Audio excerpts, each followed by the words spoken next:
Il y a... Ah, monsieur Girard, il faut que vous vous rapprochiez, s'il vous plaît. Il y a... On a peut-être une place au premier rang pour vous, là. Je suis que l'accueilleur, hein, je précise tout de suite, mais on salue Renaud Girard, qui est aussi membre de l'Académie des sciences d'outre-mer, comme vous le savez. Bon, je voulais vous dire simplement que nous partageons avec le Liban notre acte de naissance, en quelque sorte, puisque le général Henri Gouraud est un membre fondateur de cette maison.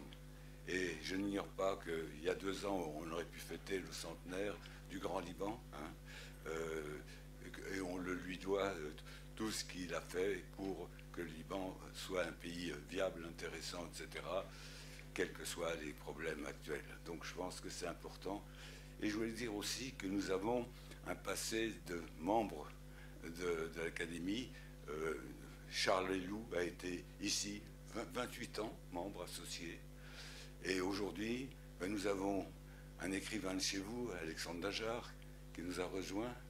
On a aussi un hydraulicien qui est Fadi Comer, etc. Nous avons avec vous des relations humaines fortes. Hein. Moi, je suis allé plusieurs fois au Liban ces dernières années, et j'avoue, avant qu'il y ait à la catastrophe d'ailleurs. Voilà. Je voulais saluer aussi le ministre Olivier Stern, qui nous fait l'honneur d'être présent, ainsi que plusieurs membres de l'Académie qui sont également là aujourd'hui. Moi, je n'ai rien à dire, sinon vous accueillir, ce que je fais au mieux, et bons travaux pour vous.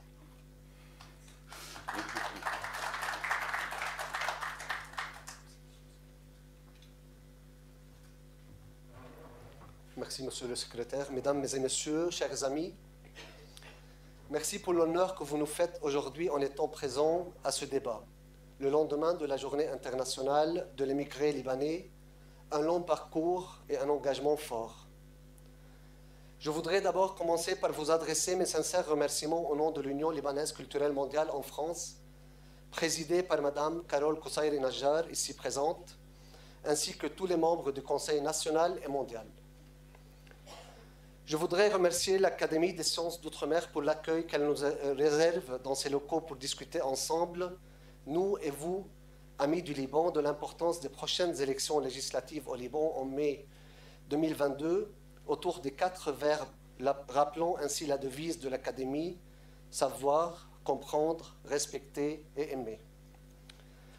Je voudrais remercier la revue politique et parlementaire pour son implication et sa présence aux côtés du Liban et des Libanais, offrant ainsi à travers cette table ronde un support unique de réflexion et de compréhension des enjeux sociétaux, loin des raccourcis et des réactions émotionnelles, un réel observatoire de la vie publique, un véritable laboratoire de réflexion prospective sur l'avenir de la vie politique, économique et sociétale du pays du CEDA. Merci d'être venu aujourd'hui pour lancer ensemble un message fort d'enracinement et d'attachement à ce que nous sommes. L'objectif de notre rendez-vous d'aujourd'hui est double. D'abord, définir la réalité de nos problèmes sans tabou, mais sans facilité non plus. Qu'est-ce qui aujourd'hui dans notre société met en danger notre République, notre capacité à vivre ensemble, et quel est le rôle de nos citoyens dans cette démarche responsable et collective? L'Union libanaise culturelle mondiale a choisi depuis sa création en 1960 de mettre nos citoyens au cœur de toutes ses actions. À travers ses 341 branches, clubs et associations réparties sur 50 pays, le LCM a pour mission de développer et renforcer les échanges entre la France et le Liban. C'est un rappel incessant qui nous dit d'où on vient et qui nous sommes. En France, c'est un message d'amitié et de fraternité qui réunit 2 pays, 2 républiques, 2 peuples et 2 nations. Un message authentique, véridique et spontané pour témoigner d'une volonté de toujours avancer, en dépit des défis d'abord, suivis d'une réelle et palpable intégration. Le LCM est une institution civile, indépendante et non gouvernementale, apolitique. Elle est accréditée par les Nations Unies, le Conseil économique et social et le département des communications mondiales, et joue un rôle crucial à travers des activités culturelles variées. Les jumelages culturels entre les villes françaises et libanaises, des rendez-vous culturels et littéraires, des plantations de cèdres, des organisations de conférences et de tables rondes de réflexion, l'organisation des Journées du Liban, le plus grand événement libanais de la diaspora, collaboration avec plusieurs groupes d'amitié et rencontres entre élus d'origine libanaise. C'est sur ces axes que nous allons devoir compter, nous les Libanais, pour que l'ensemble des amis du Liban, de toute la France et de la diaspora soient unis derrière notre pays. Il s'agira de mobiliser tous les efforts pour sauver notre pays, le Liban. Vous êtes la voix libre de notre nation. Une diaspora forte, ça veut dire une république libanaise forte.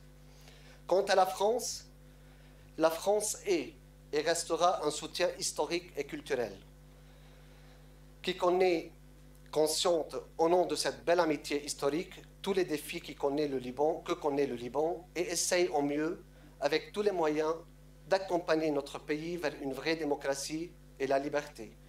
Mais il ne lui revient pas de nous sortir de nos mauvais choix ou de nous montrer le bon chemin. Il nous revient à nous, Libanaises et Libanais, de savoir quel Liban choisir, quel horizon regarder, quel espoir former et quel avenir offrir aux générations à venir. On renouvelle notre appel en faveur de la neutralité du Liban en vue de mettre notre pays à l'écart des conflits dans la région. Seule la neutralité du Liban est garante de son indépendance. Le Liban doit rester un lieu de rencontre des civilisations, une oasis de coexistence et un beau message. Il nous revient à nous de bien choisir nos représentants, capables de redonner aux Libanais la confiance perdue. Cette volonté doit être forte et ferme. Les volontés faibles à travers l'histoire ont été toujours traduites par des discours. La nôtre d'aujourd'hui doit être faite à travers des actes. L'acte de voter. Pour sauver notre Liban, nos femmes et hommes de la situation doivent répondre au suivant. Être responsables. Nous nous devons de l'être pour la postérité. C'est le moment d'assumer nos responsabilités envers cette nation qui récemment a célébré son centenaire. Nous sommes non seulement responsables, nous sommes comptables du rôle que nous avons voulu jouer au Moyen-Orient et du rôle que nous aspirons encore à jouer pour le centenaire à venir. La volonté du souverain est le souverain lui-même. Je vous remercie au nom de l'ULCM France et je vous souhaite une très excellente table ronde culturelle. Merci.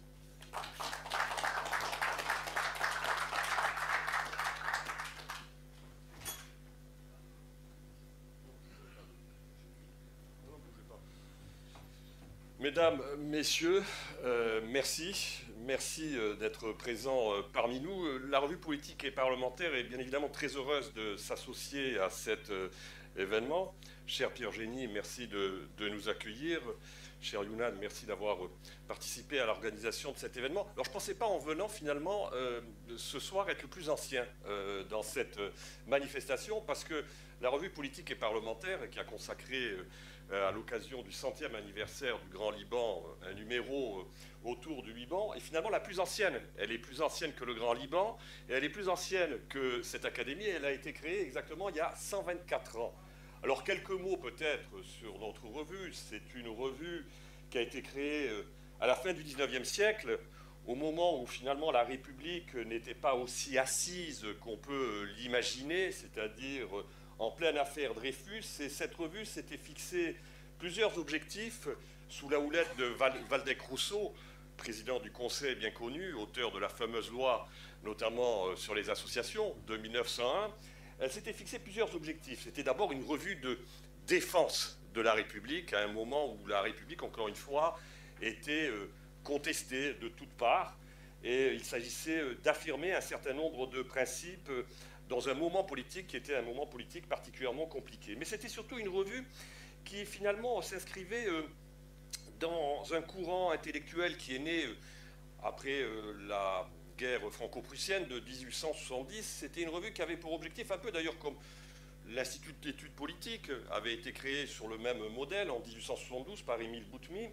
L'idée, c'était de fournir aux élites un certain nombre d'éléments à la fois pour décrypter comprendre leur présent, comprendre leur actualité, les aider finalement à se repérer dans une histoire qui était une histoire, là aussi, particulièrement tumultueuse. C'était une revue qui avait pour objectif de débattre également, c'est-à-dire d'offrir des points de vue qui n'étaient pas forcément convergents, mais qui étaient au moins convergents sur une chose, c'est-à-dire animer le dialogue et animer le débat et animer la confrontation intellectuelle et politique.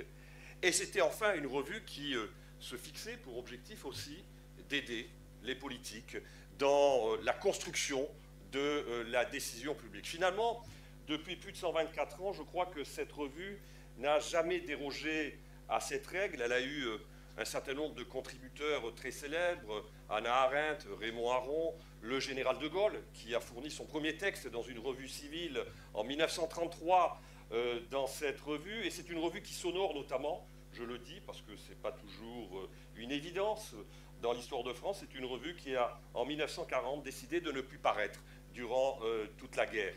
Donc, c'est une très vieille revue, encore une fois, et c'est surtout une revue qui vise, encore une fois, aujourd'hui, conformément aux missions qui étaient les siennes, les missions historiques qui étaient les siennes, à garder à la fois cet esprit qui est cet esprit de décryptage d'une actualité dont on se rend compte aujourd'hui qu'elle redevient à la fois tragique et toujours plus complexe avec la guerre en Ukraine, mais également avec d'autres conflits qui, aux quatre coins de la planète aujourd'hui, viennent finalement tondre de plus en plus la géopolitique qui est la nôtre. C'est une revue aussi qui a pour objectif de débattre, et ça j'y tiens particulièrement, on y tient particulièrement, c'est-à-dire faire en sorte que nous ne soyons pas dans un entre-soi. D'ailleurs, quand on regarde le comité éditorial de cette revue et le comité scientifique de cette revue, on se rend compte très rapidement que nous sommes une revue avec des univers, des auteurs, des contributeurs venant d'horizons très différents, à la fois sur le plan des disciplines, mais également sur le plan des convictions politiques, ce qui aujourd'hui finalement est assez rare dans une époque où les algorithmes parfois nous enferment dans l'entre-soi des réseaux sociaux et parfois de la pensée unique. Et puis c'est une revue qui bien évidemment veut continuer à rester une revue d'aide à la décision, d'aide à la compréhension du monde pour les décideurs publics. Alors, je veux remercier ici tout particulièrement Maya Kadra, qui est à l'origine avec Younan de cette soirée, et qui est surtout à l'origine de ce numéro que nous avons publié en début 2021, si mes souvenirs sont bons, 6 mois après l'attentat qui a endeuillé Beyrouth au mois d'août 2020. C'est elle qui a coordonné ce numéro, qui est un numéro très riche, que je vous invite bien évidemment à découvrir pour ceux qui ne l'ont pas encore pu le lire. Et finalement, la soirée de ce soir s'inscrit dans cette continuité de ce numéro. Et donc je suis très heureux, en tant que rédacteur en chef de la revue politique et parlementaire, de participer à cet accueil et de modérer finalement ce moment autour de 3 personnalités. Renaud Girard, que j'appelle d'ailleurs, qui peut venir ici s'installer au bureau, qui est le grand reporter au Figaro et qui va nous éclairer de son regard sur la situation libanaise. Xavier Baron, que j'appelle aussi, vous pouvez venir, qui a d'ailleurs publié dans ce numéro un article qui est un ancien, je crois, de l'AFP, c'est ça, si voilà, je ne me trompe pas. Et puis Maya Kadra, qui est journaliste également, qui intervient sur de nombreux médias et qui, elle aussi, va nous éclairer sur le sujet donc, qui nous intéresse aujourd'hui, le Liban. Alors j'ai envie de commencer par une question, et peut-être je me tourne tout de suite vers Renaud Girard. C'est vrai que quand on a envisagé cet événement, on était loin d'imaginer que nous allions rentrer dans une zone de conflictualité telle que celle que nous connaissons aujourd'hui, avec l'invasion de l'Ukraine par la Russie. On a le sentiment, bien évidemment, avec cet agenda politico-tragique, médiatique, particulièrement chargé, que le sujet du Liban aujourd'hui a un peu, disons, disparu du scope médiatique, même s'il reste particulièrement présent également dans nos cœurs en France. Monsieur Girard, j'ai envie de vous poser une première question, finalement, qui peut-être va vous apparaître tout à fait naïve. Est-ce qu'aujourd'hui, ce que l'on vit en Ukraine, ce que l'on vit dans le conflit qui est en train de se dérouler sous nos yeux, de manière tout à fait dramatique, quel est l'impact que ça a sur la situation aujourd'hui au Liban? Et à quelques semaines maintenant, ou quelques mois plutôt, d'élections législatives, quelle est la situation au Liban? Quel est le rapport de force interne au Liban? Quelles sont aujourd'hui les forces externes qui interfèrent, on le sait trop souvent, avec le Liban? Merci à vous.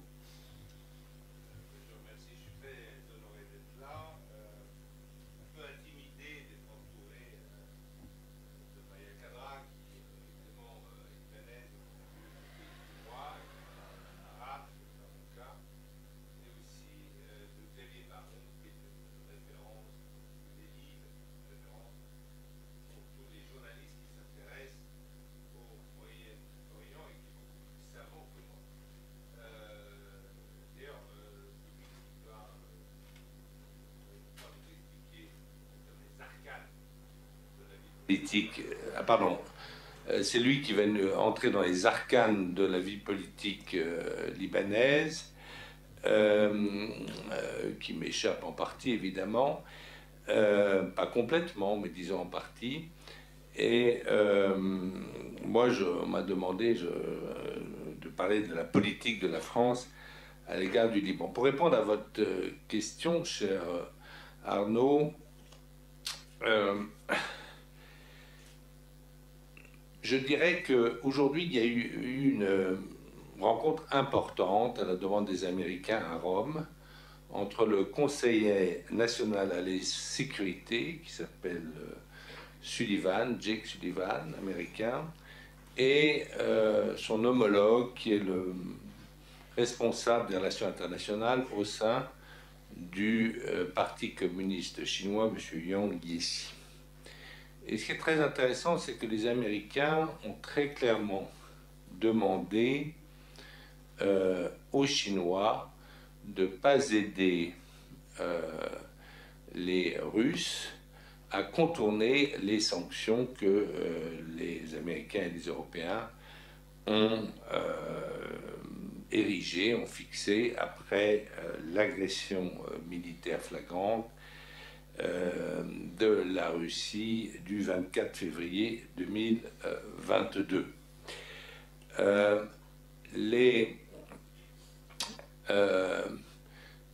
Les Américains, on n'a pas publié, Jake Sullivan est adepte de la diplomatie un peu secrète, il a raison je crois, surtout avec les Chinois, donc on n'a pas publié les comptes rendus de cette rencontre qui a dû s'achever il y a 2 heures à peu près.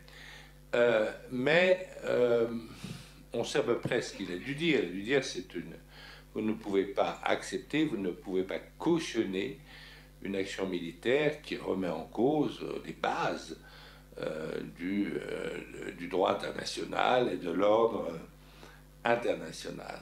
Et il est possible que les Russes, les Chinois qui sont un peu mal à l'aise quand même avec cette invasion, parce que pour eux, le droit international c'est important, la souveraineté des États c'est important, ils se souviennent du grignotage par le Japon de la Mandchourie en 1931 et de l'invasion générale en 1937 par le Japon, donc c'est quelque chose qui met mal à l'aise les Chinois, bien que tout le monde sait que le 4 février 2022 à Pékin, monsieur Xi Jinping a assuré M. Poutine d'une amitié sans limite. Mais là, quand même, il peut y avoir une dynamique, il peut y avoir une acceptation des Chinois à la demande américaine, tout en trouvant et en essayant de trouver une voie de sortie honorable pour tous les protagonistes du conflit en Ukraine, sur les bases d'ailleurs des propositions qu'a faites le président Zelensky à ABC News dans son entretien, où il parle d'un compromis possible sur la question du Donbass et sur la question également de l'adhésion de l'Ukraine à l'OTAN. Et si effectivement il y a un deal, c'est-à-dire qu'on ne va pas vers une union des autocraties, c'est-à-dire une union des autocraties orientales, c'est-à-dire Chine, Russie, Iran, mais bien plutôt vers un deal, eh bien, il y aura une dynamique qui s'enclenchera et qui pourra provoquer un autre deal qui est déjà prêt techniquement sur la table, qui est le deal nucléaire avec l'Iran. Vous savez que toutes les clauses ont été discutées à Vienne, elles sont prêtes, et les Iraniens, qui ne détestent pas l'argent, se disent que là, avec le prix du pétrole, ça serait peut-être intéressant de prendre le deal et de pouvoir exporter leur gaz vers l'Europe, qui en serait d'autant plus friande qu'elle va se priver du gaz russe. Et donc, c'est pas du tout impossible qu'on ait comme ça une sorte de cercle vertueux. Le pire n'est pas toujours sûr, cher Arnaud. Et donc, on verra la réponse que va donner Xi Jinping à la requête américaine. On est sûr qu'il va l'étudier extrêmement soigneusement. Et si évidemment l'Iran rentre dans la danse, c'est-à-dire que l'Iran a accès à tous ces fonds gelés, il y en a pour peut-être 20 milliards de dollars, aussi accès à la technologie américaine pétrolière pour pouvoir rénover ses installations, accès à la vente de son pétrole et de son gaz à l'Europe, évidemment on peut avoir un changement important pour le Liban. On peut très bien avoir un Iran qui finalement se réconcilie avec les États-Unis après une brouille de 40 ans, et qui disent au Hezbollah, bon maintenant, vous vous calmez, c'est le moment de se calmer, et vous faites de la politique, vous faites un parti, mais vous arrêtez avec ces intimidations armées, etc. Donc voilà une possibilité, ça c'est un scénario que vous pourrez qualifier peut-être de naïf, mais je crois que dans l'histoire, le pire n'est pas toujours certain. Merci. Alors peut-être pour prolonger par une autre question, on a vu la France très active au mois d'août 2020 avec deux visites d'ailleurs du président de la République à Beyrouth, un président de la République qui a voulu peser de tout son poids pour faire bouger les lignes au Liban. Quel est le bilan qu'on peut aujourd'hui tirer finalement des initiatives diplomatiques de la France depuis 2020 et quelles sont aujourd'hui d'ailleurs les marges de manœuvre de la France dans ce pays et dans cette région du monde? Alors je crois que ce qui est intéressant dans la politique de la France à l'égard du Liban, c'est que la France a toujours assumé son passé historique, et notamment la proclamation du Grand Liban par le général Gouraud sur les marches de la résidence des Pins le 1er septembre de 1920, si je ne m'abuse.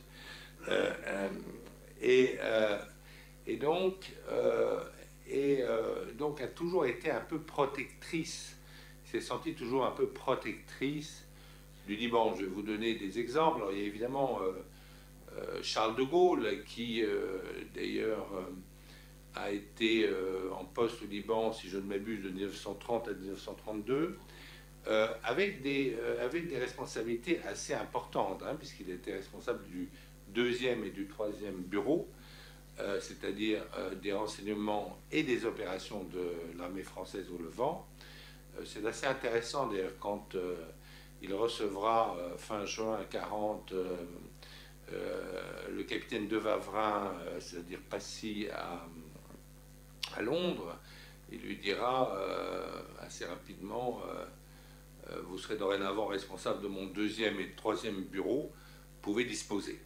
Et c'est un message assez important parce qu'il a donné en 2 minutes de Wavrin à Passy, au fameux colonel Passy, des responsabilités énormes, mais selon un schéma qu'il avait lui-même exercé. Donc ce de Gaulle, donc, qui connaissait bien le Liban, et qui bien sûr reviendra plusieurs fois pendant la Deuxième Guerre mondiale, ce de Gaulle va se montrer très protecteur du Liban et très fâché à l'égard d'Israël, c'était, je crois, autour de la Noël 1968, peut-être le 27 ou je ne sais plus décembre, lorsque le raid héliporté des Israéliens sur l'aéroport de Beyrouth, les Israéliens qui étaient sans doute fâchés par des tirs de Palestiniens contre les colonies, enfin contre les kibbutz de Galilée, du nord de la Galilée, ont détruit toute la flotte civile de la MIA, la Middle East Alliance, de la compagnie civile libanaise.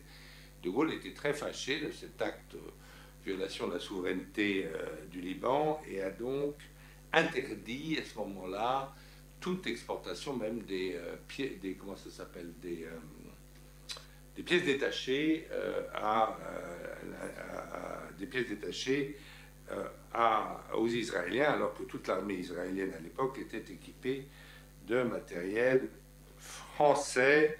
Bon, ce qui n'empêchera pas, comme vous vous en souvenez peut-être, les Israéliens de se servir notamment de vedettes qu'ils avaient commandées et payées à Cherbourg en février 69, mais c'est une autre histoire. Alors ensuite, on a un autre président qui s'est attaché, qui a montré son attachement au Liban, c'est le président Mitterrand, qui a beaucoup travaillé pour le Liban et qui a notamment été un des parrains des accords de Taïf, qui est en fait l'amendement de la constitution libanaise, et qui est une fidélité en quelque sorte au geste libanais, c'est-à-dire du patriarche maronite qui est venu voir Clémenceau en 1919, puisque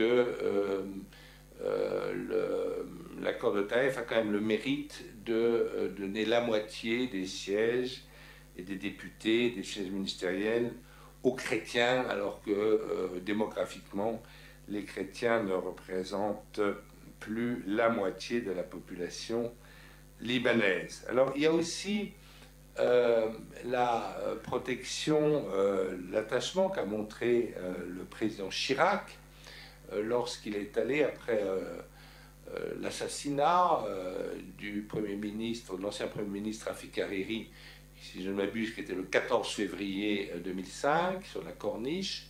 Après cet assassinat, eh bien, je pense que dès le lendemain, Chirac est venu présenter ses condoléances à la famille Hariri. Je ne pense pas qu'il y ait eu beaucoup de chefs d'État étrangers qui soient venus au chevet du Liban à ce moment-là. Et puis, vous l'avez dit, vous avez Macron, qui est venu à 2 reprises. Alors évidemment, ces Français sont parfois un peu désemparés par...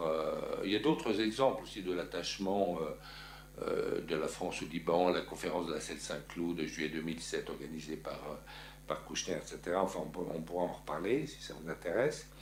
Et alors parfois, évidemment, les Français peuvent être un peu désemparés par la faculté de nos amis libanais, assez grande faculté à la désunion. Et donc, par exemple, moi j'avais beaucoup reproché lors d'un dîner à la fin des années 80 à Hubert Védrine, qui était donc à l'Élysée à l'époque, de ne pas que la France n'aida pas les chrétiens libanais. Il m'avait répondu du tac au tac, mais attends, Renaud, tu veux qu'on aide lesquels là, les forces libanaises ou les aounistes? Voilà. Donc là, les chrétiens étaient effectivement très divisés. C'était les années 89-90. Cette guerre civile d'ailleurs entre les chrétiens est celle qui a fait le plus de morts dans la population chrétienne libanaise. Plus que les autres guerres contre les Mourabitoun, contre les etc. Contre les, alors, donc, et aujourd'hui, effectivement, peut-être que Macron est un petit peu dépassé par cette faculté des Libanais à ne pas s'entendre. C'était très difficile d'obtenir la composition du gouvernement Mikati, mais la France ne renonce pas à aider le Liban, puisque elle a des objectifs concrets, et je pense qu'elle a raison, elle ne veut pas entrer dans la grande politique, des objectifs, il faut savoir s'il faut un Liban fédéral ou pas, confessionnel ou pas, c'est aux Libanais à le décider. On verra très bien ce que donnent ces élections, et si tous les jeunes manifestants, tous les jeunes héritiers de la révolution qu'on appelle comment, Saoura, c'est ça, hein? Saoura, c'est bien ça, qui est d'octobre 2019, c'est à peu près ça, voilà. On verra bien combien ils feront aux élections. Ils sont contre le confessionnalisme.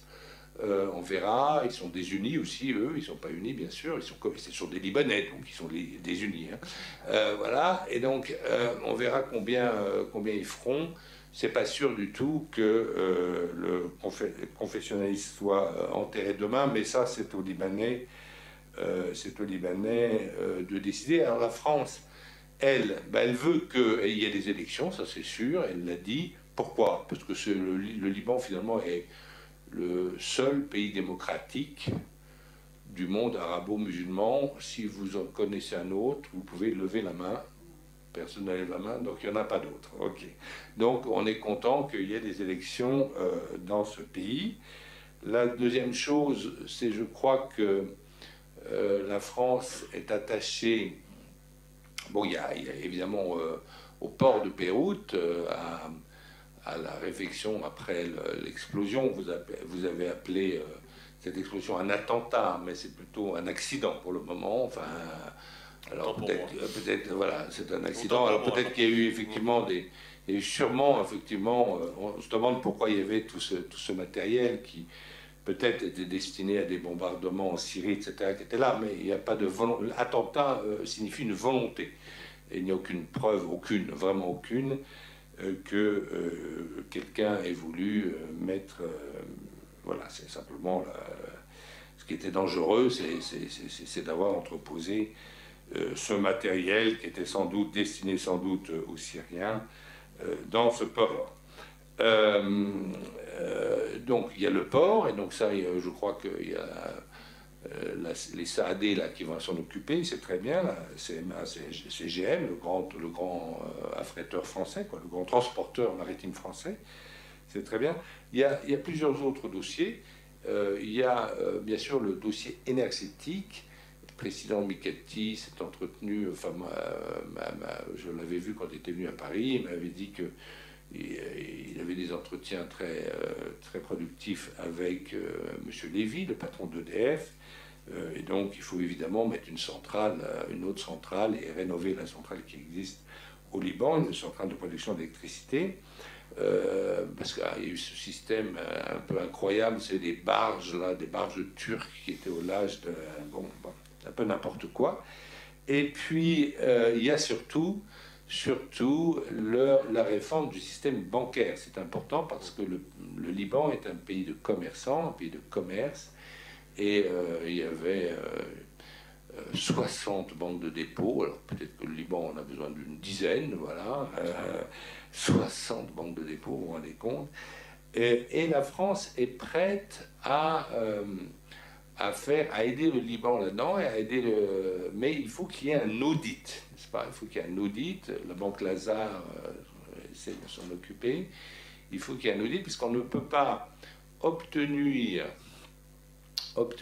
les prêts du FMI et d'ailleurs tous les fonds qui avaient été réunis lors d'une conférence tenue à Paris, qui s'appelle la conférence du Cèdre, où il y avait plus de 11 milliards de dollars qui avaient été réunis, un peu par les institutions internationales et ensuite par différents pays du Golfe, mais on ne peut pas construire ce retour à la santé financière libanaise sans un audit, et il faut dire les choses comme elles sont, sans un R4. Vous savez, R4, c'est vous coupez, voilà. Et ce R4, c'est un R4 un peu douloureux, c'est un R4 un peu comme le mien, vous voyez, c'est un peu beaucoup, quoi. C'est un R4 de 37 milliards de dollars qu'il faut imposer et qu'il faut sans doute imposée aux plus riches, mais les plus riches, c'est souvent ceux qui forment l'oligarchie libanaise. Donc voilà, ça accroche, ça embraye pas bien, mais tant qu'il n'y aura pas d'ERCAT et tant qu'il n'y aura pas d'audit des comptes, notamment des comptes de la Banque du Liban, on ne pourra pas avancer. Dès qu'il y aura un audit, le FMI et la Banque mondiale mettront de l'argent, et je pense que les autres suivront. Et puis, une fois qu'on aura des élections, et surtout un Liban qui repartira financièrement, un pays de commerçants ne peut pas fonctionner sans institutions bancaires fiables, je pense que on assistera, et là je suis à nouveau optimiste, vous allez me dire que je suis un naïf, à une renaissance du Liban. Merci, cher Renaud Girard, pour ce plan de coupe. Alors je me tourne maintenant vers Xavier Baron. Dans la contribution que vous nous avez fournie pour ce numéro de la revue politique et parlementaire, vous parliez, c'était le titre de votre article, de l'avenir incertain d'un pays malmené. Alors un an après, finalement, cet article, presque un an, à quelques mois près, quelle est aujourd'hui la situation au Liban, à la veille, à quelques encablures des élections législatives? Il faut appuyer. Voilà. Alors la situation au Liban actuellement est donc une crise économique importante, une crise politique, parce que rien ne bouge et la classe politique ne prend pas en main les réformes du pays, et une crise aussi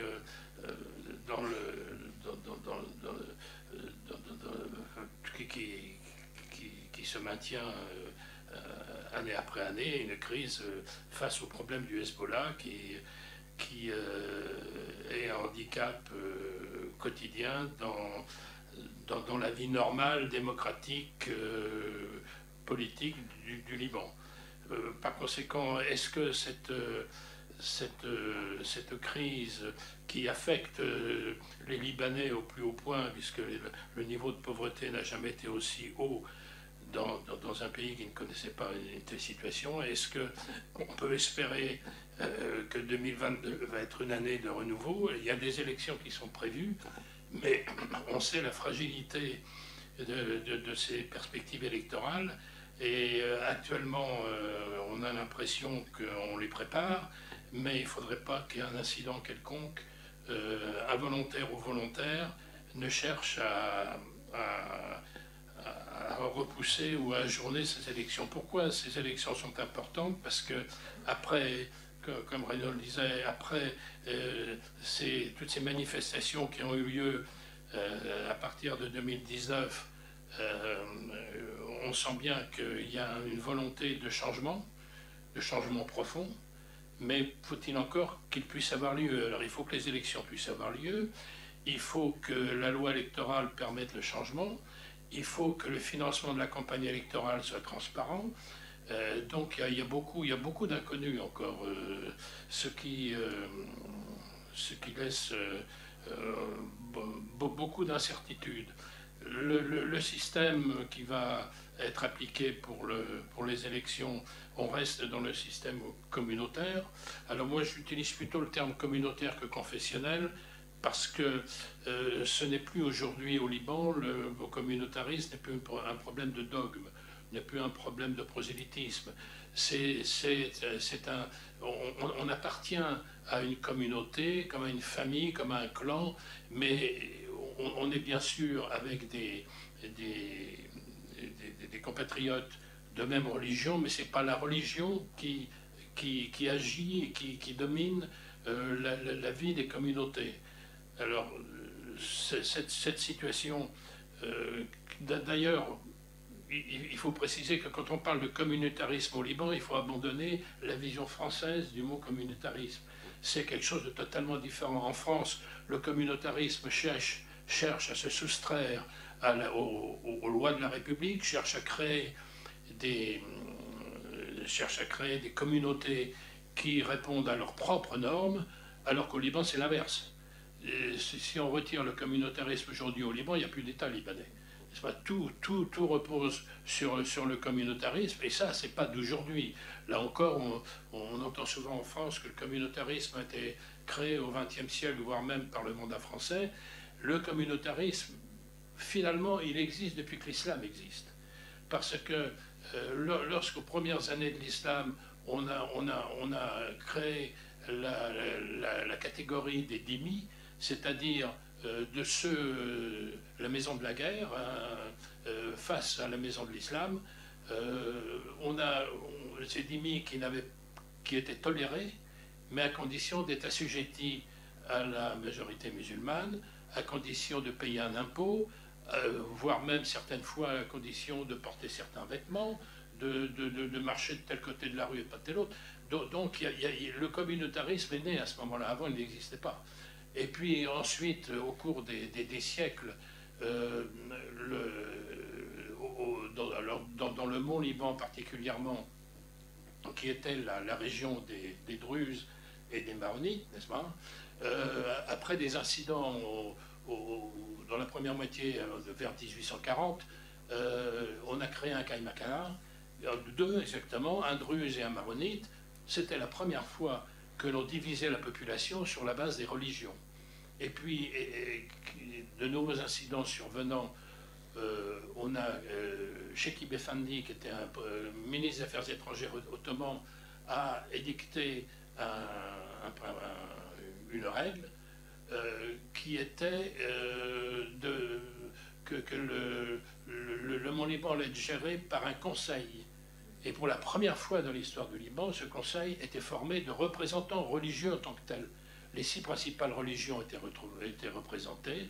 Et quand par la suite, il y a eu le statut de la montagne négocié par les Européens avec Laporte, eh bien, il y a eu aussi un majlis, un conseil qui a créé la Mutasarrifia. Et le conseil comprenait aussi des représentants des différentes religions en tant que telles. Il y avait les 6 principales religions qui étaient représentées. Donc, si je puis dire, l'époque de l'émirat de la montagne avec Fakhreddin avait disparu, parce qu'avec lui, à son époque, au XVIIe siècle, il n'y avait pas de division entre les religions. Bon, ceci montre que le communautarisme au Liban ne date pas à des siècles d'existence. Donc, lorsque l'on dit tous les problèmes viennent du communautarisme, donc il faut supprimer le communautarisme, on parle pour pas dire grand-chose, parce qu'il est absolument impossible de supprimer le communautarisme dans le Liban d'aujourd'hui. On peut certainement, il n'est pas parfait, il a beaucoup d'imperfections, mais on peut peut-être l'aménager, on peut peut-être, mais le supprimer, ce n'est pas possible. Et d'ailleurs, les Libanais veulent-ils le supprimer? Parce qu'il y a eu des manifestations importantes dans les rues, mais on n'a jamais sondé les Libanais pour savoir s'ils voulaient rompre avec le communautarisme. Pour ça, il faudrait le savoir. Et si jamais les Libanais se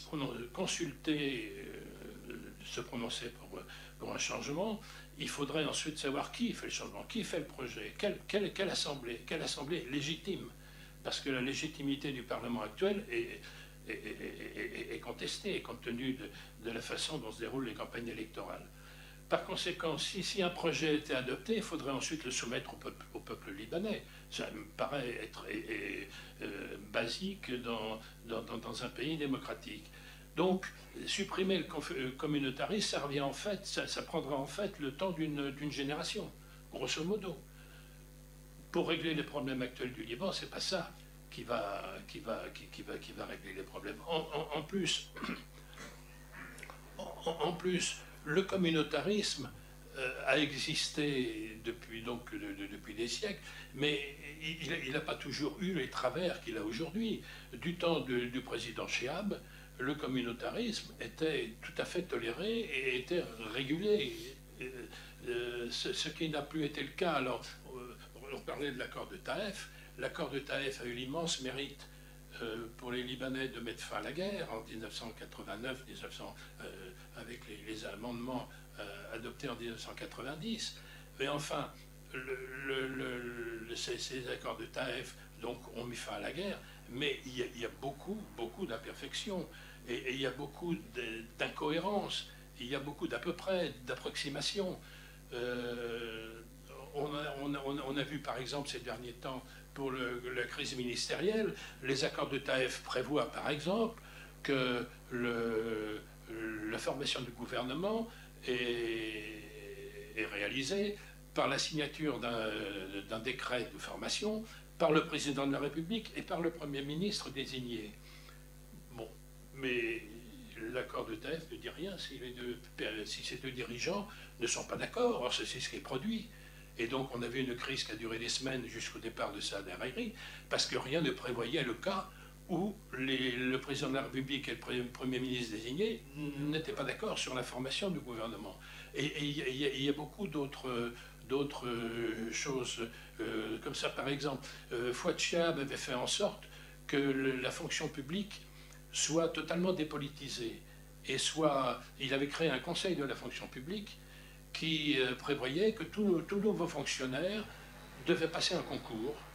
Et s'il réussissait ce concours, il pouvait être fonctionnaire. Et c'est le conseil de la fonction publique qui désignait le ministère où allait ce nouveau fonctionnaire. Or, avec les accords de Taïf en 1990, les ministres sont maîtres chez eux.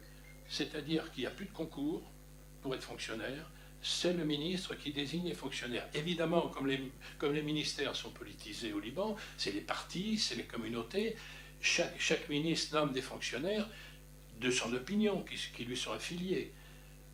Le résultat, c'est que cette politisation complète des ministères, avec en plus de ça, comme c'est par clientélisme que les fonctionnaires sont nommés, ils ne sont pas compétents. Ils n'ont aucune compétence pour être fonctionnaires. Donc voilà des travers. En plus, le ministre maintenant est maître de son ministère totalement. Il peut être en désaccord avec le gouvernement. Il peut décider de ne pas appliquer un décret du gouvernement, alors que le ministre fait partie du gouvernement. Donc toutes ces incohérences sont venues des accords de Taïf. Alors, l'accord de Taïf, il est utile de le signaler, n'a touché en rien au communautarisme. Il a même été renforcé par Taïf, alors que le même accord de Taïf prévoyait, dans un de ses articles, la fin du communautarisme et prévoyait que le Parlement allait créer une commission qui déciderait de modalités de sortie du communautarisme. Cette commission, 30 ans après, on ne l'a toujours pas vue. Elle n'est toujours pas là. Donc, les accords de Taïf n'ont pas touché au communautarisme. Alors, effectivement, ils ont décidé de ce qui a rassuré les chrétiens notamment. Ils ont décidé qu'il y aurait 50% de ministres et de députés.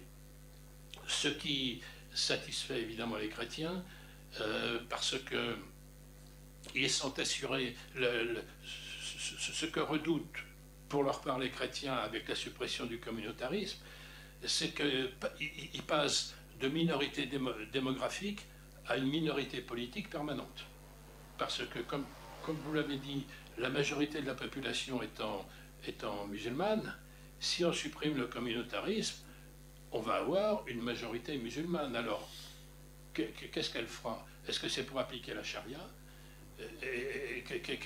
Quelle sera donc c'est ce que redoutent les chrétiens.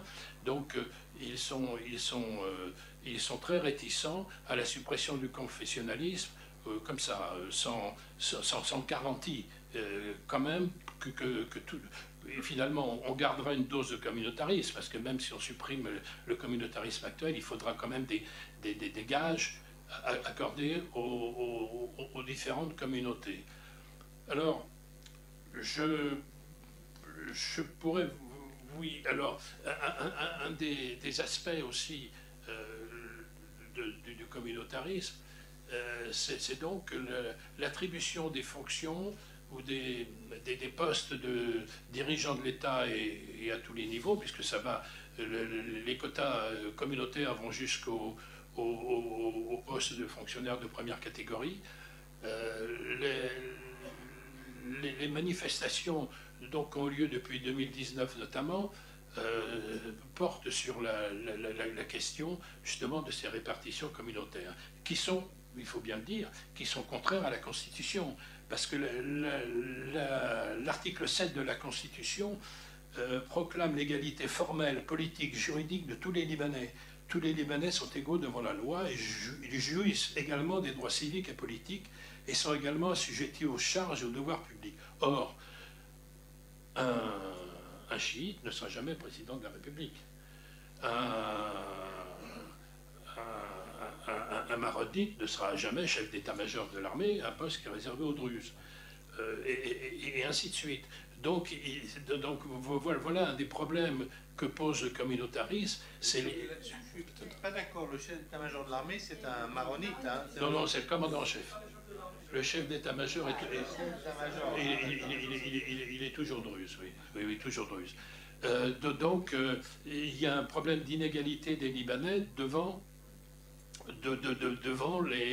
les plus hautes fonctions d'État, ce qui est un problème, il faut bien le reconnaître. L'armée libanaise n'est pas dirigée par son chef d'état-major, c'est le contraire de la France. Elle est dirigée par le commandant en chef. Et alors, il y a en dessous un chef d'état-major. Oui. Alors, c'est d'ailleurs une des incohérences des accords de Taïf qui prévoit que le président de la République est toujours le commandant en chef, mais que l'armée est soumise au Conseil des ministres. Qu'est-ce qu'on fait en cas de conflit? On demande l'avis de qui et tout. Ce qui est une incohérence. On pourrait aussi parler du fait que le pouvoir exécutif qui était entre les mains du chef de l'État est maintenant entre les mains du Conseil des ministres, pas du président du Conseil, du Conseil des ministres. C'est-à-dire que le pouvoir exécutif est passé d'un homme qui pouvait diriger bien ou mal, le problème n'est pas là, mais il y avait un chef, et maintenant c'est une collectivité. Compte tenu de ce que nous avons dit sur la composition du gouvernement et les différentes tendances au gouvernement, comment peut-on avoir un exécutif qui est réparti entre toutes les tendances? Parce que le communautarisme a aussi favorisé un autre travers qui est le consensus.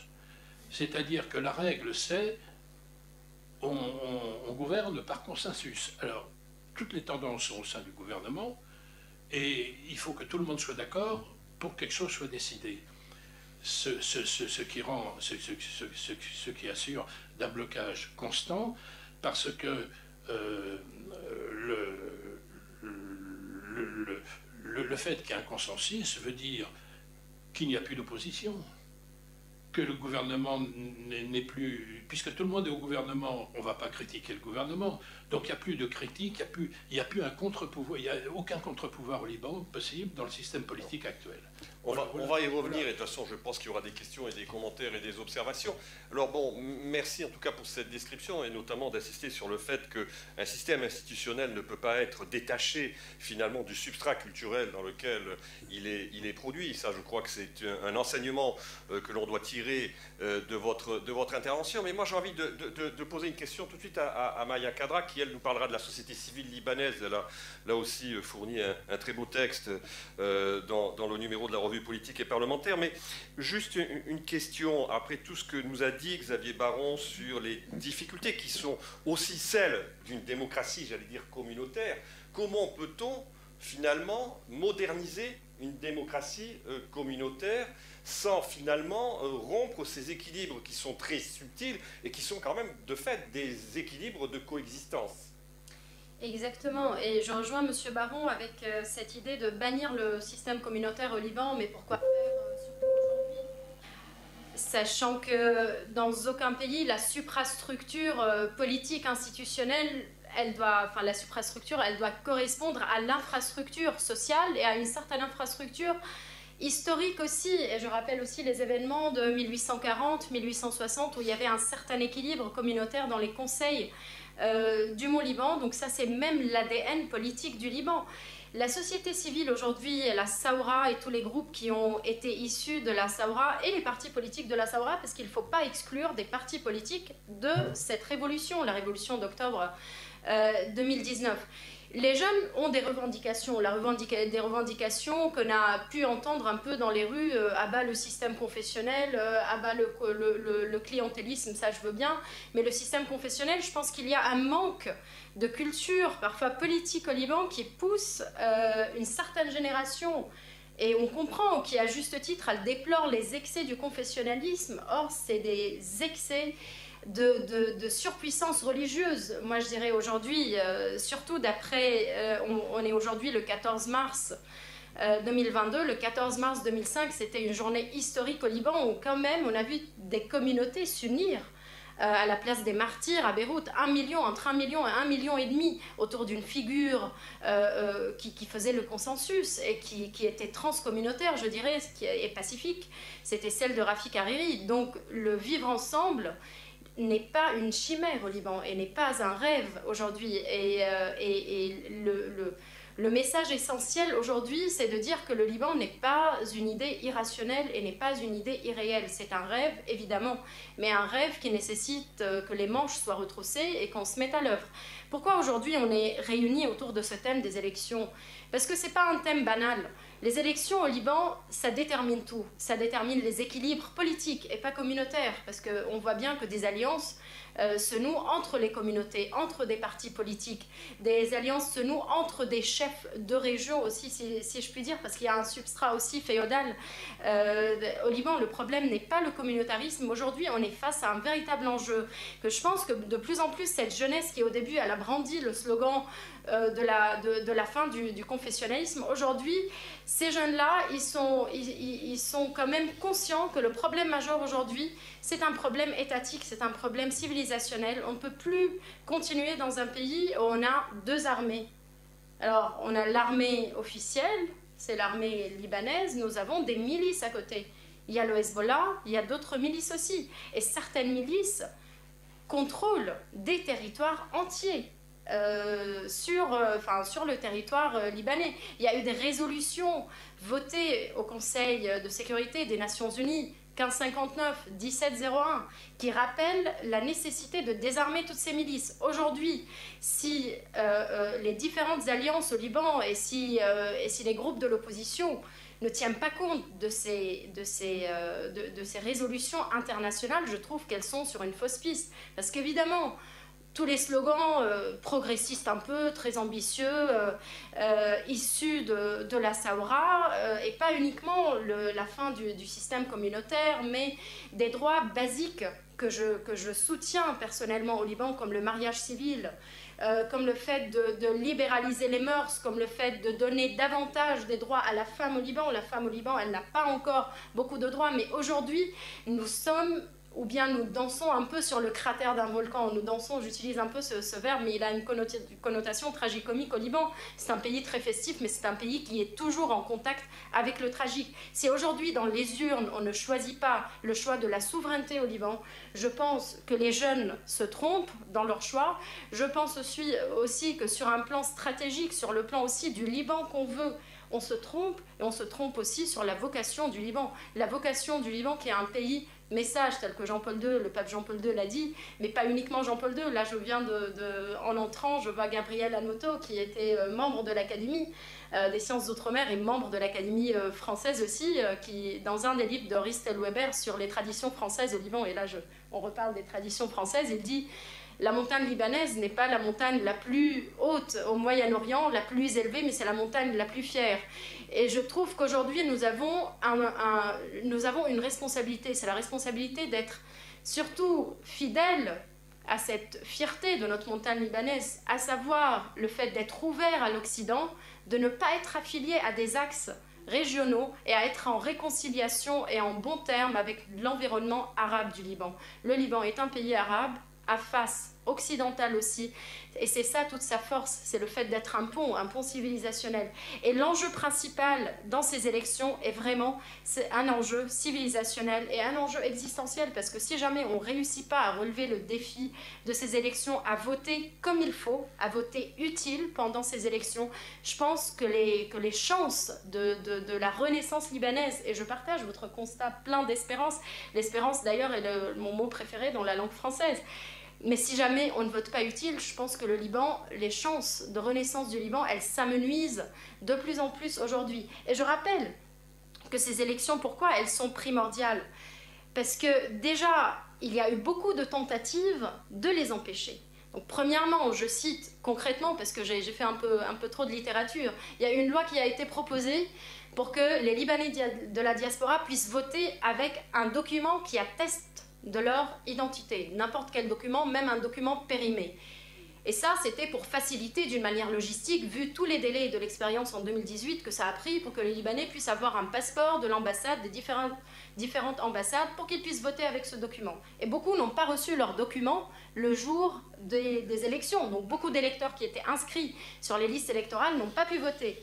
Cette loi n'est pas passée dans le Parlement. Il y a des groupes parlementaires qui se sont opposés à cette loi. Et on les connaît, pas besoin de les citer pour qu'on garde un peu le cachet apolitique de l'ULCM, que je remercie encore une fois avec la RTP et l'Académie des sciences d'outre-mer pour cet événement.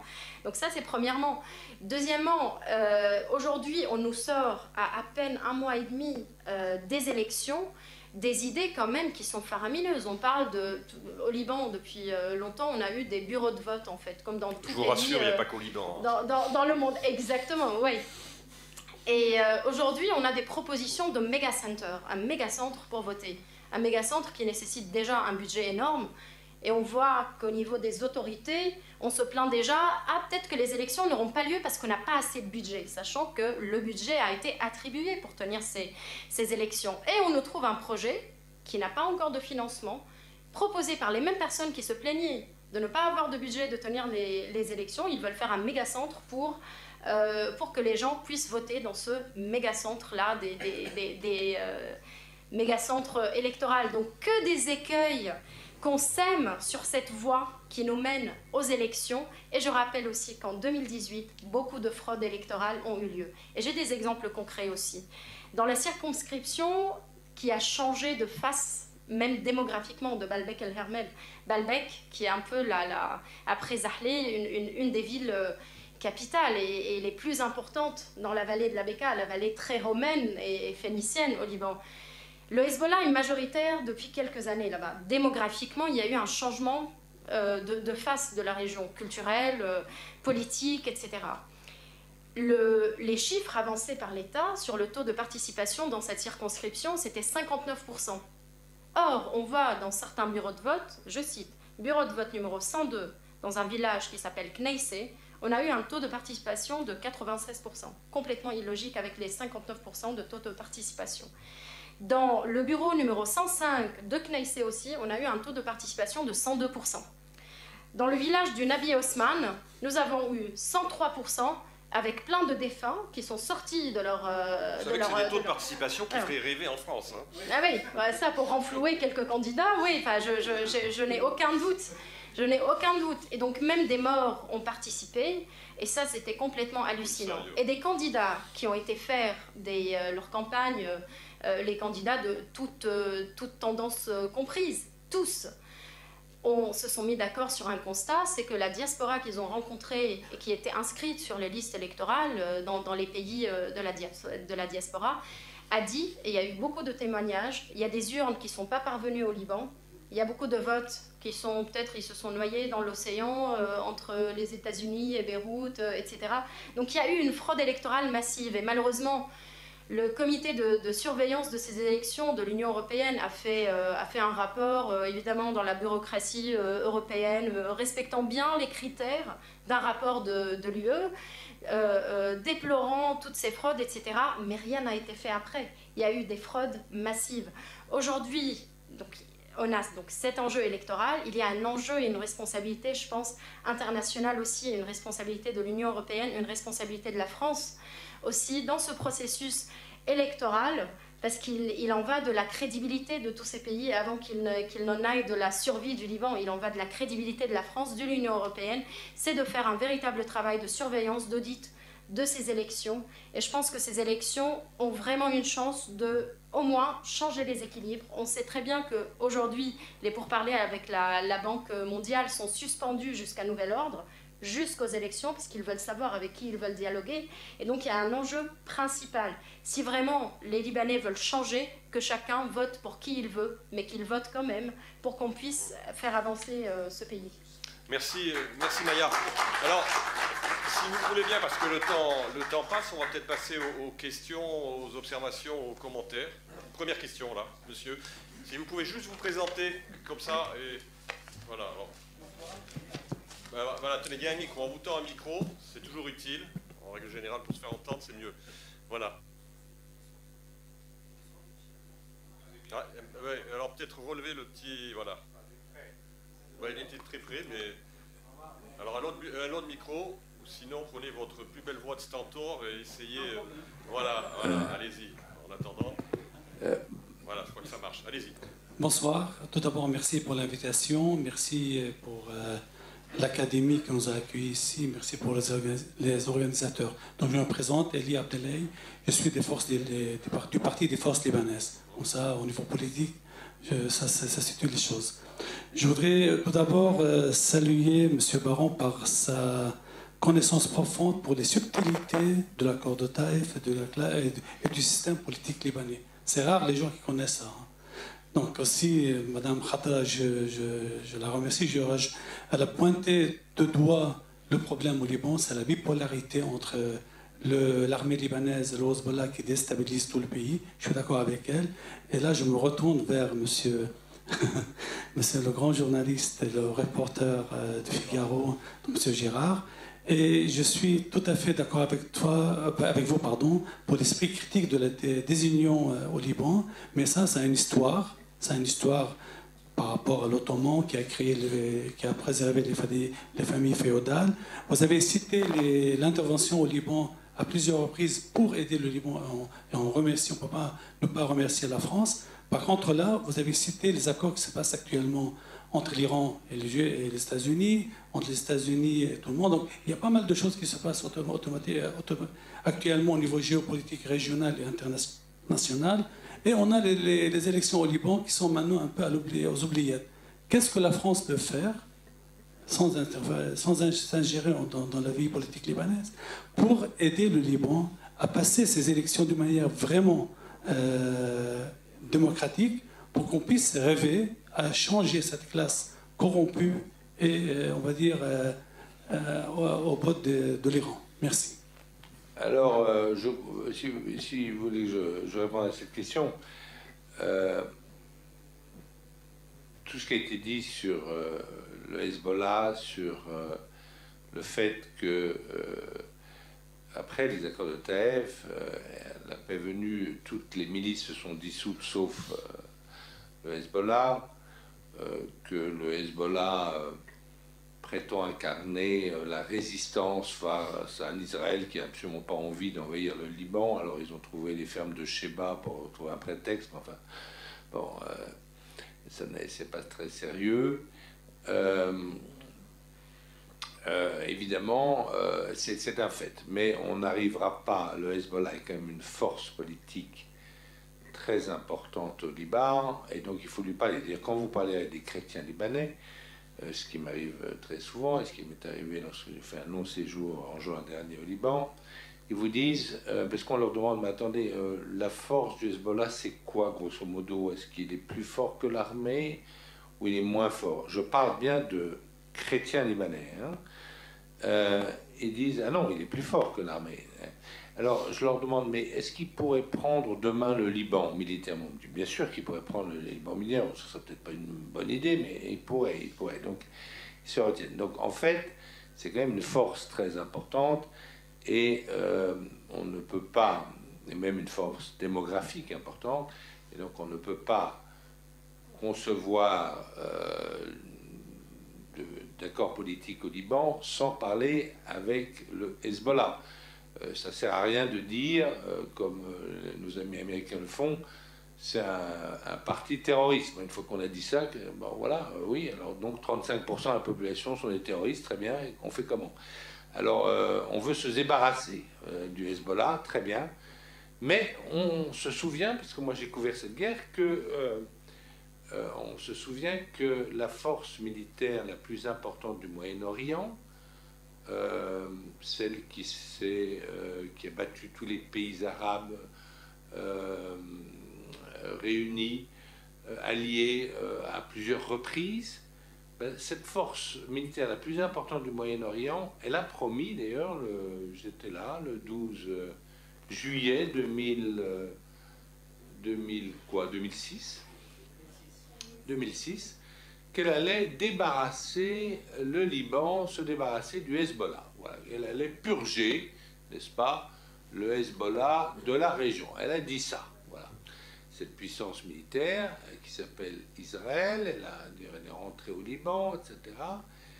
Les gens du Hezbollah ont été capables de lancer des missiles jusqu'au dernier jour. Il y a une trêve, la demande et ensuite, vous connaissez le discours de Nasrallah, la victoire providentielle, etc.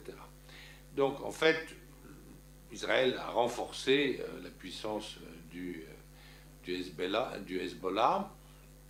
Donc, personne, aucun occidental et aucun libanais, va purger le Liban du Hezbollah. Et en tout cas pas l'armée américaine, en tout cas pas l'armée française, l'armée américaine qui a déguerpi en 1983 après avoir eu 200 et quelques morts, sans doute assassinés par le Hezbollah, et qui vient d'occuper pendant 20 ans un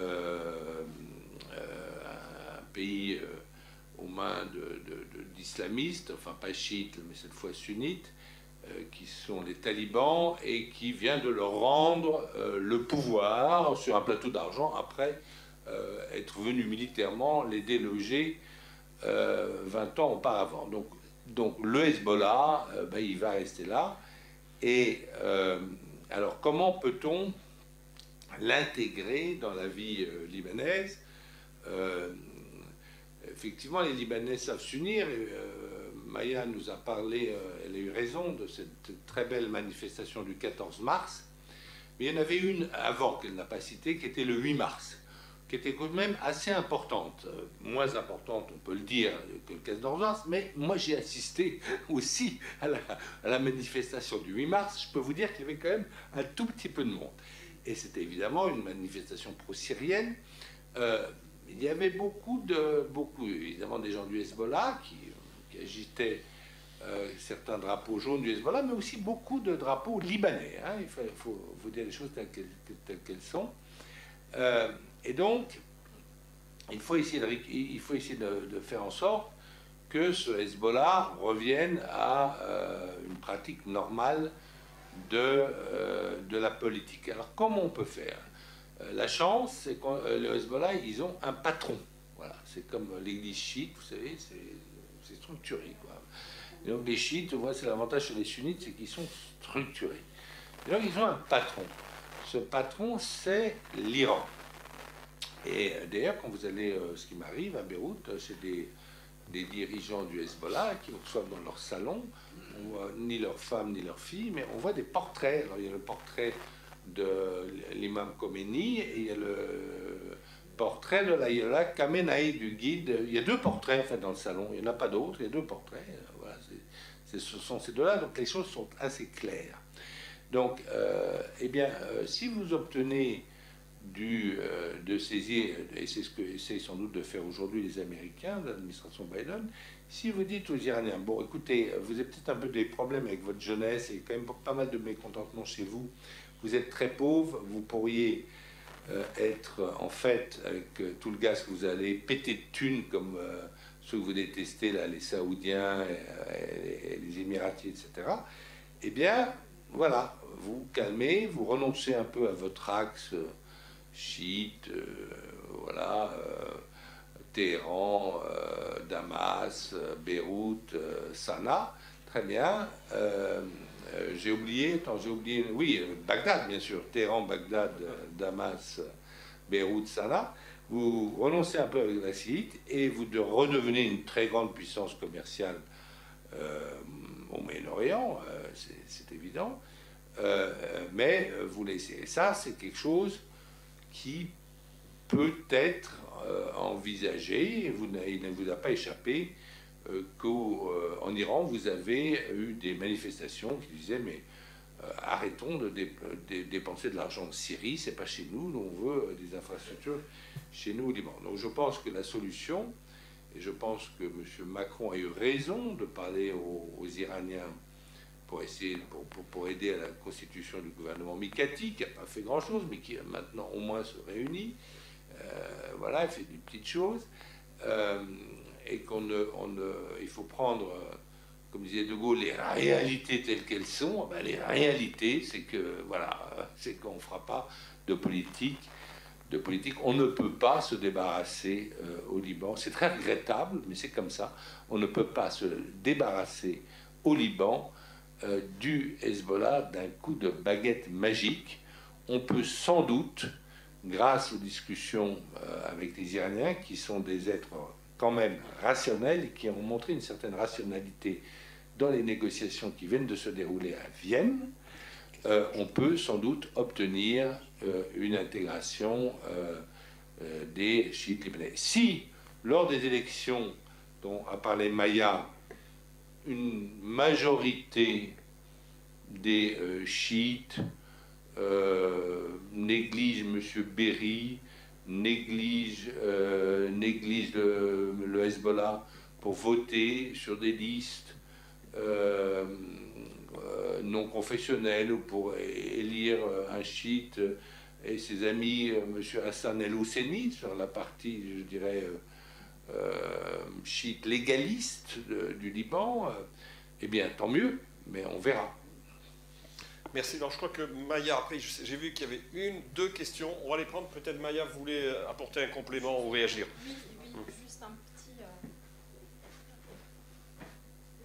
C'est là. Merci, Monsieur Girard. Oui, je salue la vision très réaliste de Monsieur Girard. Après, j'aimerais juste, en complément, je le précise, de dire que concernant le Hezbollah et l'approche réaliste avec le Hezbollah, c'est que nous avons des approches réalistes et rationnelles. Mais il faut se mettre à la place du Hezbollah, il n'a pas d'approche rationnelle parce que c'est un parti théocratique. Donc là où nous, on essaye de réfléchir d'une manière logique, le Hezbollah réfléchit tel que la vilayet el-Fakir et la théocratie de son parti l'exige. Donc il y a un conflit dans les logiques. Et juste pour dire que l'approche réaliste ne marche pas avec lui, malheureusement, parce qu'on aimerait bien arriver à un seuil de stabilité au Liban, c'est que depuis 2005 et 2006 plus précisément, un accord pour crédibiliser un peu le Hezbollah a été signé. C'était l'accord de Mar Mikhaël entre le CPL et le Hezbollah. On s'est tu quand le Hezbollah s'est opposé au TSL aussi. Le Hezbollah a participé aux différents gouvernements d'unité nationale. Et en fait, on a l'impression, après plus de 15 ans de Hezbollah dans les gouvernements, dans les institutions, on a l'impression qu'on a nourri une bête. C'est le tonneau des Danaïdes. Plus on le remplit, plus il en veut. Donc l'approche réaliste, j'ai juste peur, même si je la salue, et c'est une approche qui devrait être appliquée en géopolitique, en politique interne, un peu partout, mais c'est une grille, malheureusement, quand on a affaire à un parti théocratique, ne marche pas parce qu'il résonne différemment que nous. Alors, je suis d'accord, je voudrais juste une précision là-dessus. Sur le parti, on peut qualifier le Hezbollah, qui s'appelle Parti de Dieu, de parti théocratique. Je ne pense pas, ceci dit, qu'il se soit complètement rallié au Velayat Efaki, c'est-à-dire c'est le principe de gouvernement en Iran, qui est, enfin, disons plutôt, je ne pense pas que la totalité de la communauté, même la majorité de la communauté chiite libanaise, se soit ralliée. Et même les membres du Hezbollah, même ceux qui ont combattu contre l'armée israélienne en 2006, je ne crois pas qu'ils se soient ralliés tous au Velayat Efaki, qui est donc le gouvernement des clercs, donc le gouvernement en Iran, du savant en religion. Hein, c'est le savant en religion qui doit gouverner.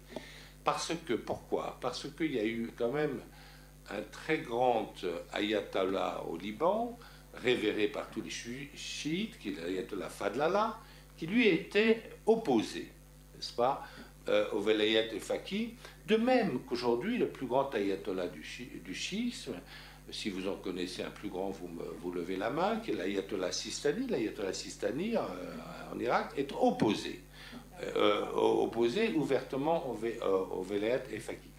Donc, si vous voulez, et l'avantage aussi, je crois, dans l'islam du chiisme par rapport au sunnisme, alors le sunnisme libanais est extrêmement, tel qu'on le connaît, le sunnisme de Riyad al-Sol, par exemple, est extrêmement ouvert, extrêmement civilisé, évidemment, mais il y a aussi parfois, on le voit par exemple à Saïda, du radicalisme sunnite, on en a vu même à Tripoli aussi, au nord de Tripoli. Il y a du radicalisme sunnite, et l'avantage que nous avons dans le chiisme, et ça c'est important, c'est que dans le chiisme, l'interprétation de la religion reste libre, n'est-ce pas? Vous avez des écoles différentes, vous avez Montazeri, etc. Pourquoi l'interprétation reste libre? Parce que les chiites reconnaissent que le Coran est obscur, et ils attendent le retour de l'imam caché, qui est parti se cacher à 9 ans du côté de Samara. Certains attendent son retour à Qom. Il pourrait sortir d'un puits, ou d'ailleurs, peu importe. Et donc, tant que l'imam caché, le 12e imam, ne nous a pas expliqué effectivement le Coran, ben, on a le droit de l'interpréter. Et vous avez donc des interprétations très libérales du Coran, comme d'ailleurs le grand leader, n'est-ce pas, du chiisme libanais, que vous voyez quand vous traversez ces banlieues du sud de Beyrouth, en venant de l'aéroport, qui sont tenus par le Hezbollah. Vous avez partout le portrait de l'imam Moussa Sadar. L'imam Moussa Sadar était un imam extrêmement ouvert sur les autres religions, est un imam très éclairé. Il était certainement opposé au Velayat et Faki. Merci Renaud Girard. Il y avait une question, madame, je crois, là-bas, et après Olivier Stirn et monsieur. Allez, voilà. Voilà. Si vous pouvez juste vous présenter. Rose du Sochois, je suis libanaise. Je voulais juste poser la question, quel est l'intérêt de l'existence de Hezbollah au Liban? Est-ce que c'est les Palestiniens? C'était la base, je pense, depuis ma naissance. J'entendais que les Hezbollah, ils voulaient défendre les Palestiniens pour qu'ils rentrent chez eux. Alors, et c'est comme ça, d'ailleurs, au Liban, ça a été créé KTE, Force libanaise et le reste. C'est à cause du problème palestinien. Au début, quand les Israéliens sont entrés en juin 1982 au sud du Liban, quand ils sont arrivés, n'est-ce pas, dans les villages du sud, là, quand l'armée israélienne est montée vers Beyrouth pour débarrasser le Liban des Palestiniens, les Israéliens ont été accueillis avec du riz, avec des roses. Vous avez peut-être, je pense que Xavier a dû assister à cela d'ailleurs. Donc en fait, les populations chiites du sud du Liban étaient très contentes de se débarrasser, des milices palestiniennes qui se comportaient en terrain conquis. Et qui attiraient les représailles israéliennes. Mais ensuite, l'occupation évidemment a créé des problèmes, comme on l'a vu d'ailleurs en Afghanistan, etc. Dès qu'il y a même une occupation bienveillante, vous avez toujours des problèmes.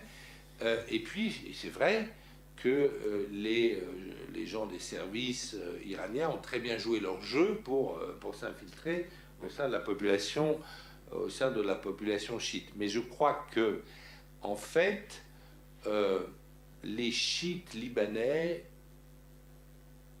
ils se moquent un peu du destin des Palestiniens qui sont des sunnites. Ça les intéresse pas beaucoup, je pense.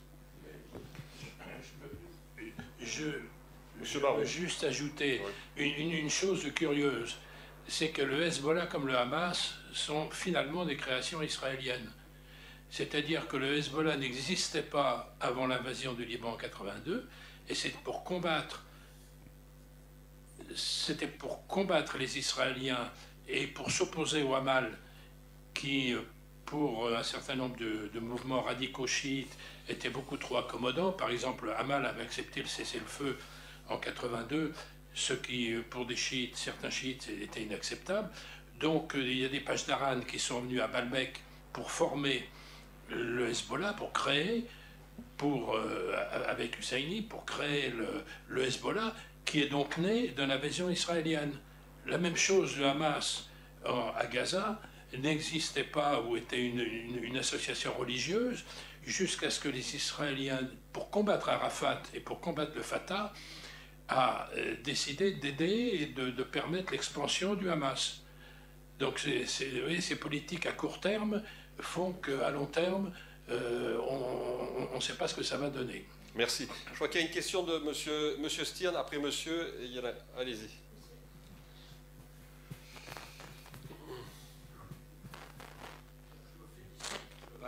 Alors là, il faut peut-être... Parlez bien près du micro, voilà. Très près. Il marche pas bien. Alors je sais pas, il faut peut-être relever le... Bon, on vous entend de toute façon. Bon, je voudrais d'abord me féliciter que ces élections aient lieu, parce que c'est le début d'une nouvelle période qui s'ouvre. C'est important qu'on ait eu ce débat aujourd'hui et que les témoignages que j'ai entendus me paraissent également importants. Je voudrais d'abord apporter un témoignage. Je suis moi-même un ancien dans la politique française, puisque j'étais déjà député sous De Gaulle et à son cabinet, et qu'ensuite j'ai été ministre de tous les présidents, Pompidou, Chirac, Giscard et même Mitterrand. Et donc le témoignage que je peux donner, c'est que les Français sont très attachés au Liban. C'est quelque chose de profond. Parlez bien dans le micro, monsieur le ministre, voilà, parce qu'on ne vous entend pas derrière. Ah bon, les Français sont tous très attachés au Liban. Et moi qui ai été élu 6 fois à l'Assemblée nationale, qui je suis toujours membre du Parlement,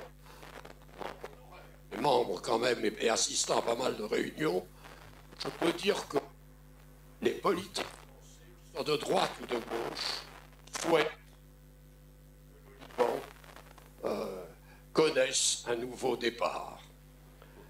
C'est un symbole. C'était un pays où on aimait bien vivre sous les cèdres. Et aujourd'hui, malheureusement, les derniers événements ont détérioré l'image du Liban. Il faut la restaurer. Et je crois que si on peut contribuer d'une façon ou d'une autre à cette restauration d'une belle image du Liban, eh bien, ce sera une bonne suite à la réunion organisée aujourd'hui sous l'autorité de Arnaud Benedetti et en même temps en présence active et efficace de Renaud Girard qui connaît bien le Liban. Je crois qu'on va arriver au printemps dimanche. C'est peut-être un bon printemps. C'est la Renaissance. Eh bien, je souhaite que le printemps du Liban soit un grand succès. Merci pour ce témoignage, monsieur Stern. Il y a une question, monsieur, là. Voilà. Un commentaire. Allez, on va vous passer le micro pour que tout le monde vous entende bien, parce que ceux qui sont au fond risquent de ne pas bien vous entendre si vous ne prenez pas le micro. Après, il y a une autre question là-bas. Oui, bonsoir tout le monde. Je me présente, Moussa Ghanem. D'abord, merci pour l'ULCM France et l'Académie d'organiser cette belle rencontre. Moi, je vois, c'est plus une rencontre politico-sociale. Il y a la politique qui joue dedans. Merci pour les intervenants. Merci Maya aussi. Merci à M. Gérard et M. Baron. Merci à vous. J'ai oublié votre nom. Vous m'excusez. Je vous en prie. Bonsoir. Très sympa. Oui, Arnaud. Voilà. Alors, moi, je vais vraiment rapidement tracer un peu l'image du Liban aujourd'hui. Maya a parlé tout à l'heure des élections, elle est très optimiste. Moi, je suis pour les élections, bien sûr, comme tout Libanais, mais je ne vois pas un changement énorme dans les élections, franchement. Pourquoi? Le Liban, en 1969, il a signé l'accord du Caire avec les Palestiniens. Et la guerre s'est éclatée entre les Libanais et les Palestiniens, aidés par certains Libanais. Les chrétiens avaient pris une position, et voilà, la guerre a duré jusqu'à maintenant. Et aujourd'hui, on a une autre armée sur le territoire libanais. Aussi, est-ce que cette armée, pour moi, cette armée, elle a signé un accord sans le signer. Et à cause de cette armée, qui est l'armée du Hezbollah aujourd'hui, il y a une guerre qui va s'éclater dans tout le Liban et pour plusieurs années à venir. Le Liban, la seule solution, c'est la neutralité. Ce qu'il a dit le patriarche. Il y a un bon nombre de Libanais qui sont d'accord avec lui. Pourquoi? Parce que la géographie, on ne peut pas la changer. Si on est à côté de la Syrie, oui, la Syrie est à côté de nous hier, aujourd'hui et demain. Et l'Israël aussi, et nous aussi. Et pareil, ce qui se passe en Ukraine. L'Ukraine est à côté de la Russie, hier, aujourd'hui et demain, et la Russie, pareil. Alors ce qu'il faut, c'est avoir des Nations Unies qui sont humains, sans avoir la mainmise des Américains, pour vraiment faire la paix sur la planète. Le Liban, il n'y a aucun espoir pour le moment, ni pour demain. Avec la présence de 2 millions de Syriens. Alors peut-être baisser un peu votre micro, voilà, parce que là, pour le coup... 700 000 Palestiniens, 2 millions de Syriens, de quelle paix on va parler? De quelles élections on va parler? Ben, c'est la pression partout, avec le projet des Iraniens, avec la présence de là qui aujourd'hui exploite le projet iranien, le projet de Wilayat Faqih, qui passe, c'est un croissant chiite dans toute la région. Alors nous, les Libanais, c'est à nous s'unir. C'est la seule force aujourd'hui. Il ne faut pas parler ni communauté, ni communautaire, ni communautariste, ni confessionnel, ni parti politique. Si on n'est pas unis, on est vraiment... Il n'y a aucun avenir pour nous. Parce que c'est un petit pays et il faut militer alors, dans l'autre sens, c'est la neutralité totale. Il faut qu'on arrive à ça et que le Liban se déclare comme la Costa Rica, sans armée, sans rien du tout, avec une police interne et qu'on soit vraiment protégé par les Nations Unies. Merci. Merci pour ce commentaire. Il y a une question ou un commentaire? Alors, allez-y. Bonsoir. Ouais, les questions... Merci. Allez, on peut faire une autre conférence, si vous voulez, avec tous les gens qui veulent faire des commentaires. Je pense que monsieur va poser une question. Et là, on va répondre aux questions. Sinon, moi, je laisse les gens... ma place à ceux qui veulent faire une conférence, si vous voulez. Voilà. Merci pour cette conférence. Merci beaucoup. Je suis Tarek Ouébé, je suis un ancien élu de la ville de Colombes, franco-libanais et puis en même temps universitaire. Je suis un matheux, très théorique, et je suis très intéressé parce que vous avez dit que ce n'était pas possible de finir avec le communautarisme. J'aimerais bien savoir pourquoi. Il y a une chose aussi que j'aimerais dire, qu'il manque toujours quelque chose qui s'appelle la citoyenneté au Liban. Le problème, c'est que si on enlève Dieu, on le met à part, il faut qu'on ait un citoyen. Et actuellement, il n'y a pas de citoyen au Liban. Il y a des gens qui adorent Kesserouen, il y a des gens qui adorent Baalbek, il y a des gens qui adorent le Sud. Il n'y a pas des gens qui adorent le Liban. Et c'est ça qui manque. Merci. Alors, Xavier Baron. Non, mais je suis d'accord avec vous sur la question du citoyen, parce qu'une des réflexions que je me suis souvent faite après la guerre, dans les années 90-2000, j'ai dit, toute cette guerre, pourquoi ça n'a même pas donné naissance à un citoyen libanais? Ça, c'est un fait, mais un citoyen libanais, on ne le crée pas comme ça, on ne l'invente pas comme ça. Donc, il fallait qu'il y ait tout un environnement qui favorise la naissance d'un citoyen libanais. Que le citoyen pense à son pays, à sa nation, avant de penser à son groupe. C'est-à-dire qu'il ait une vision nationaliste. Ça, je suis tout à fait d'accord. Mais ça, je ne sais pas quand est-ce que ça viendra comme ça. Les citoyens, il ne faut pas non plus avoir une vision trop européenne du citoyen, c'est autre chose, nous sommes en Orient. Vous avez dit, à propos de la suppression du communautarisme, je n'ai pas dit qu'on ne pouvait pas le supprimer, j'ai dit que ça prendrait une génération. Et qu'aujourd'hui, le Liban est confronté à des problèmes tellement urgents et tellement graves que je ne vois pas comment, dans une période aussi troublée, on pourrait supprimer le communautarisme. C'est une décision à long terme. Encore une fois, ce serait rompre avec des siècles de pratiques. Vous pouvez faire ces réformes-là, bien sûr, mais ça ne peut être fait que dans une période sereine, dans une période de calme, où on peut réfléchir et on peut agir. Je ne vois pas actuellement comment est-ce que l'on peut procéder à une réforme aussi radicale dans le contexte agité que l'on connaît, c'est tout. Mais on peut peut-être l'aménager, ça c'est sûr. Par exemple, on a parlé du mariage civil tout à l'heure. Si on veut voir quelle petite touche on pourrait donner, on peut imaginer, sans toucher au système communautaire, que l'on instaure, optionnel, le mariage civil. Ça ne toucherait pas aux autres, au système communautaire, mais ceux qui le veulent pourraient le faire. Bon, ça pourrait être une chose qui se fasse et qui soulagerait certainement un certain nombre de jeunes et manifestants qui voudraient le mariage civil. Voilà, ce genre de choses. Mais une réforme radicale, je ne le vois pas dans le contexte actuel. Oui, rappelons que la construction de la citoyenneté, c'est des phénomènes très complexes et ça a pris du temps aussi en France, il ne faut jamais l'oublier. Tout à fait. Je voudrais rajouter quelque chose, oui. juste là-dessus, sur les citoyens libanais. C'est quelque chose qui est très important qu'a dit Maya, c'est que les Libanais, c'est un tout petit pays, hein, le Liban, c'est grand comme 2 départements français. La Gironde, me dit Xavier.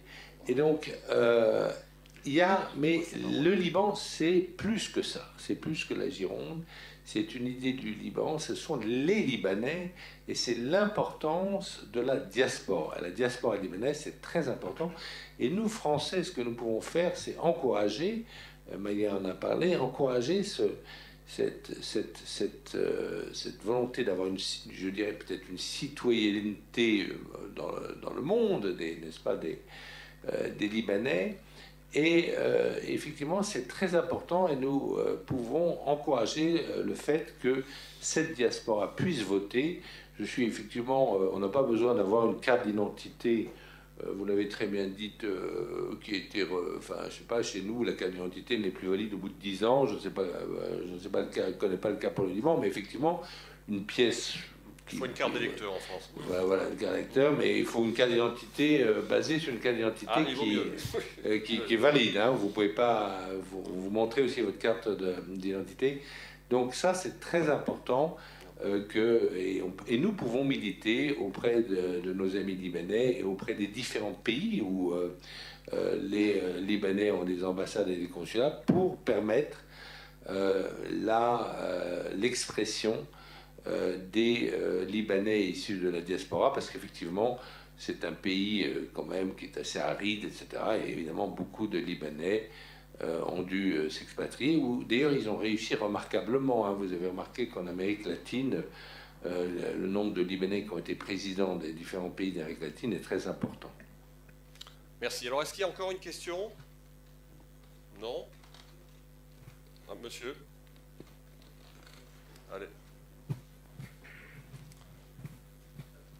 Bonsoir à tous, merci de cette conférence. Je me présente Roger Hani, le secrétaire général de l'Union libanaise culturelle mondiale. Je reviens à ce que Mme Maya a dit concernant les élections et le droit de vote.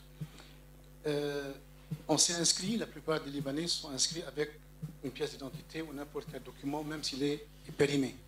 Et le compte maintenant, on nous dit que si vous voulez voter, il faut avoir une carte valable.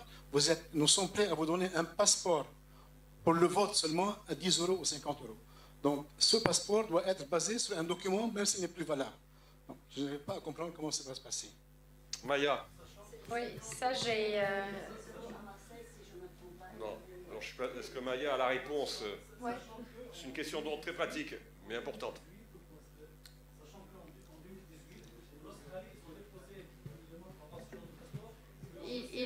après, oui, exactement, c'est ce que je voulais dire. Il y avait une question, il y a la diaspora libanaise, surtout aux États-Unis, ils se sont inscrits avec leur permis de conduire. Alors 90% de la diaspora libanaise aux États-Unis se sont inscrits avec ça, parce qu'apparemment c'est un document là-bas qui a peut-être plus que valeur qu'ici, ça passe pour pièce d'identité. Et ils ne peuvent même pas prétendre à leur passeport avec lequel ils veulent voter avec le document avec lequel ils se sont inscrits. Donc il y a plein de contradictions et je trouve que c'est une bureaucratie voulue. Et c'est des verrous qu'on a sciemment plantés dans le processus électoral avant ces élections. Et merci Elie de rappeler aussi que ceux qui ont présenté des demandes de passeport en 2018 viennent de les recevoir il n'y a pas longtemps. Donc aujourd'hui, il y a des problèmes bureaucratiques qui ne découlent pas de la bureaucratie libanaise due à la corruption, etc. Non, c'est une volonté politique d'assassiner le travail des institutions, le travail des bureaux de vote, le travail des consulats et des ambassades même. Donc c'est pour cela qu'il faut opérer un changement avec ces élections. Merci. Bah, écoutez, il me reste à vous remercier, peut-être à repasser la parole pour conclure à notre président, en l'occurrence. Remercier d'abord l'Académie des sciences d'Outre-mer, son personnel aussi qui a contribué à l'organisation de cet événement. Remercier évidemment nos intervenants, Maya, Renaud, Xavier, et puis vous remercier d'être venu en nombre. Un petit mot pour annoncer la suite. Voilà. Merci. Merci Arnaud, merci Maya Khadra, M. Ronan Gérard, Xavier Baron pour cette intervention et merci à vous toutes et tous pour le temps précieux que vous nous avez partagé. Je tiens à rassurer M. Ronan Gérard que la montagne libanaise, le Liban et les Libanais ont toujours témoigné de leur bonne volonté à travers l'histoire, depuis les empires, depuis l'état des guerres, l'état d'armées qui ont essayé de mettre à genoux le Liban.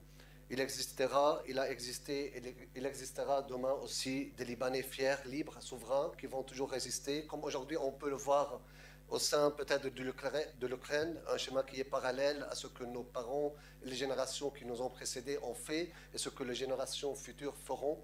Donc je peux vous rassurer que cette liberté, face à toute domination, Hezbollah iranienne, syrienne, quelle que soit sa nature, elle persistera jamais.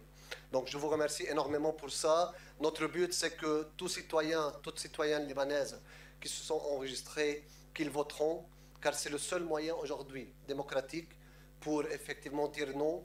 C'est notre volonté de construire et de bien choisir quel Liban on veut, effectivement, et on compte sur chacune et chacun d'entre vous. Je laisserai un petit mot, effectivement, à Maya pour présenter son association. À vous, Maya. Merci beaucoup. Oui, je vais... Merci beaucoup, Younan. En fait, je vais en parler très très rapidement. C'est Association Avenir France-Liban. On a parlé de citoyenneté ce soir. Et cette association, aujourd'hui, surtout après l'explosion du port de Beyrouth et la crise économique qui fait saigner le Liban et les Libanais à blanc, aujourd'hui, nous avons lancé une association pour soutenir des écoles au Liban. Et aujourd'hui, cette association, elle soutient une école qui est au nord de la Bekaa. C'est l'école des Sœurs de la Sainte Famille maronite. Et pourquoi nous avons choisi cette école-là? Parce que malgré tout, au Liban, il y a des exemples de vivre ensemble. C'est une école qui est dans une région mixte, mais mixte à majorité chiite. Et c'est une école qui accueille des élèves chrétiens, des élèves chiites, des élèves sunnites. Ce sont souvent des élèves qui sont issus de familles, je ne dirais pas belligérantes, il n'y a pas actuellement la guerre au Liban, mais de familles qui ont des tendances politiques différentes. Et cette école-là, elle réussit quand même à les rassembler dans une même cour d'école. Donc si jamais il y a des intéressés, il y a des brochures qui sont mises à votre disposition pour l'association Avenir France-Liban. Je vous remercie. Un pod amical suivra effectivement cette... Voilà. Il y a quelque chose qu'il faut simplement souligner et qui est très important, comme Maya a dit, c'est qu'au Liban, les écoles chrétiennes n'ont jamais, ont toujours accepté des Libanais de toutes les confessions, sunnites, chiites, etc., et n'ont jamais fait de chantage à la conversion ou de prosélytisme en recevant ces élèves. C'est quelque chose qui est à l'honneur des églises et des frères et des sœurs chrétiens du Liban, comme nous pouvons effectivement rendre hommage à la fierté et à la liberté de la montagne libanaise, pourvu qu'elle ne se divise pas et qu'elle n'introduise pas la guerre civile chez elle. Merci beaucoup. On va essayer de prendre une petite photo, effectivement, qu'on puisse, s'il vous plaît, vous vous rapprochez. Thierry. Merci, monsieur. On va essayer de prendre une photo collective. Ah,